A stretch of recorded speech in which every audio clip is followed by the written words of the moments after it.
इस YouTube channel पर आप सभी का स्वागत है। यह YouTube channel the heart of Jesus आपके उपहारों की प्रतीक्षा कर रहा है और आपको हमारे प्रभु यीशु मसीह और धन्य वर्जिन मैरी की ओर से तब और अब भेजे गए स्वर्गीय प्रेम पत्र देता है, ताकि हम स्वर्गीय विवाह के लिए खुद को ठीक से तैयार कर सकें। मेमना भगवान। आज हम रोमानिया के सेंट वर्जीनिया के माध्यम से हमारे प्रभु यीशु मसीह द्वारा बोले गए परमेश्वर के वचन को प्रस्तुत करते हैं। चर्च के उत्साह के बारे में परमेश्वर के वचन भाग 3 के अंश। इस विषय पर परमेश्वर के वचन से ग्रंथों का चयन। मैं यहोवा हूँ जो अपने वचन के शब्द से पृथ्वी और आकाश को भरता है। परंतु हे पिता, मेरी सुनता कौन है कि किसी के पास सुनने के लिए कान नहीं है। दुनिया को शुरुआत और अंत के बीच भगवान के काम पर विश्वास नहीं है। 7 युगों और उससे भी बेहतर। और देखो, 7 युगों की यह भविष्यवाणी पूरी हो गई है, और यदि यह पूरी हो गई है, यह समाप्त हो गया है। और मैंने शुरुआत से शुरुआत की, और मैंने पृथ्वी पर अविनाशी को रखा। मैंने पृथ्वी पर एक नया मनुष्य रखा, शब्द से पैदा हुआ एक मनुष्य। मैं अब मनुष्य निर्मित को स्थान नहीं देता, और इस बार मैं शब्द द्वारा जन्मे मनुष्य को रखता हूँ। मैं फिर से शुरू से गिनता हूँ। मैं थोड़ा और गिनता हूँ, थोड़ा थोड़ा, और फिर मैं और नहीं गिनता, क्योंकि समय बीतता जाता है और समय को अब समय नहीं कहा जाता है।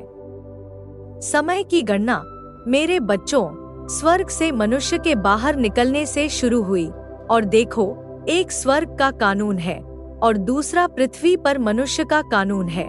और एक महान रहस्य इस पत्थर को ले जाता है जिस पर आप बैठे हैं, शब्द। और तुम्हारे पत्थर पर वेर्जनिका खोदी गई है, मेरी बात की तुरही।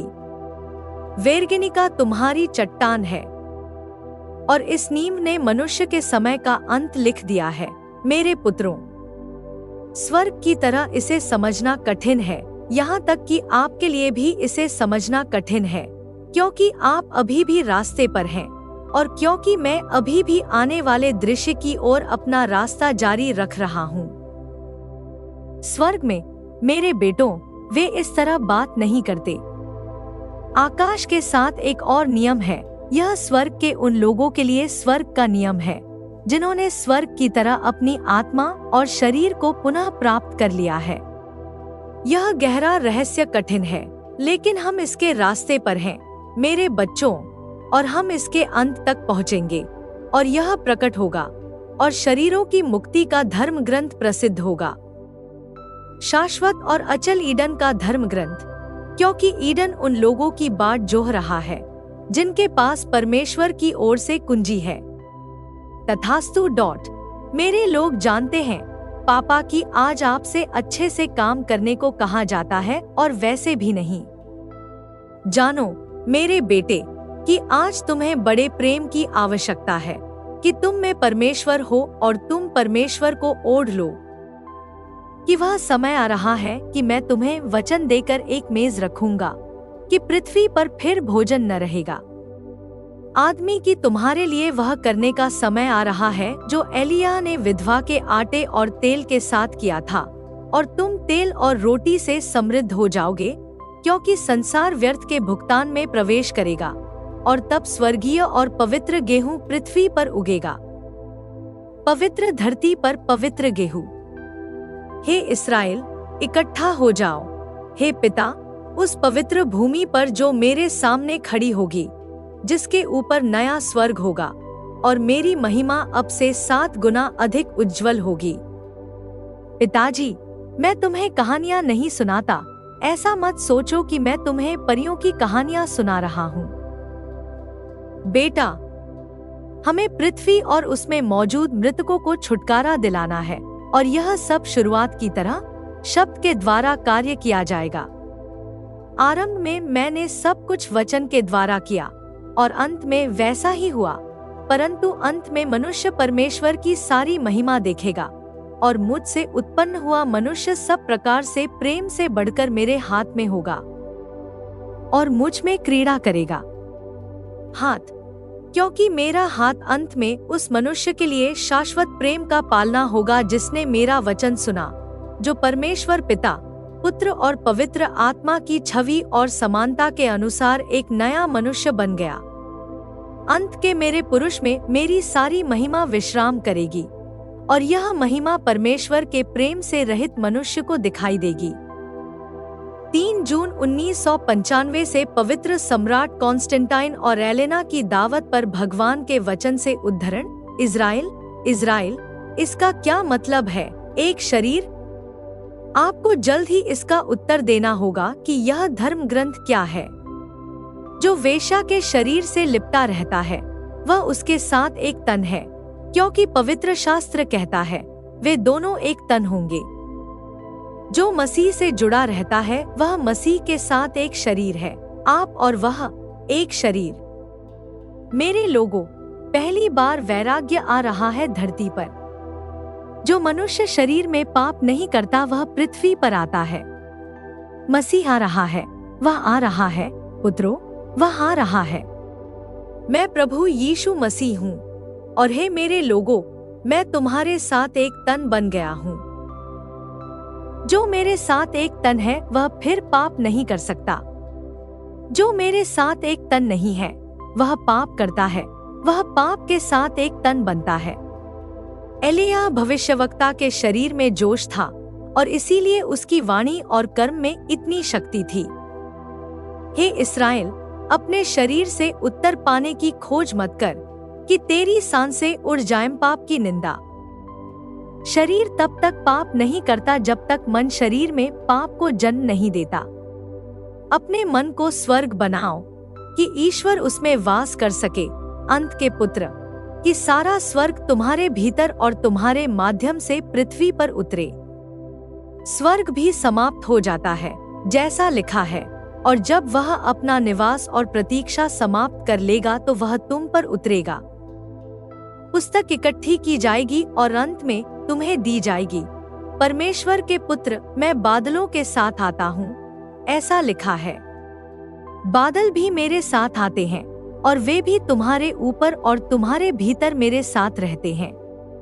और बादल तुम्हारे साथ क्यों रहते हैं? ताकि बेटे, जो कुछ तूने देखा उससे तुझे कुछ लेना देना हो। बादलों पर और बादलों के साथ मेरी तरह व्यवहार करना। यदि मैं आता हूँ तो मैं वह सब कुछ लेकर आता हूँ जो मेरे पास है। मैं तुम्हें अपने साथ ले जाने के लिए आता हूँ। मैं आता हूँ कि तुम मुझे अपने साथ ले जाओ और हम नए स्वर्ग और नई पृथ्वी के इस राज्य के साथ पिता के सामने खड़े हों, जैसा कि शुरुआत में था। किसने कभी ऐसी छोटी सी पूर्ति के बारे में सुना है जो आपको भ्रमित करने के लिए आपकी पहुंच के भीतर हो? और यदि तुम सारी तैयारी पूरी नहीं करोगे तो किसने कभी खोया है कि तुम क्या खोओगे? बेटे ने बुलाया और मेरे आने पर मेरे सामने खड़े होने के लिए चुना। वफादार रहो इस्राएल, क्योंकि यदि तुम बुलाए गए और चुने गए हो तो यह पर्याप्त नहीं है। पिता, विश्वास आपको पूर्ण करता है, यह आपको स्वयं को पूर्ण बनाता है। इसके बिना आप वह सब कुछ नहीं कर पाते जो करने की आवश्यकता है। इसीलिए मैंने आपके समय में कहा था, विश्वास ऐसा कि युगों से फिर कभी सुना न गया।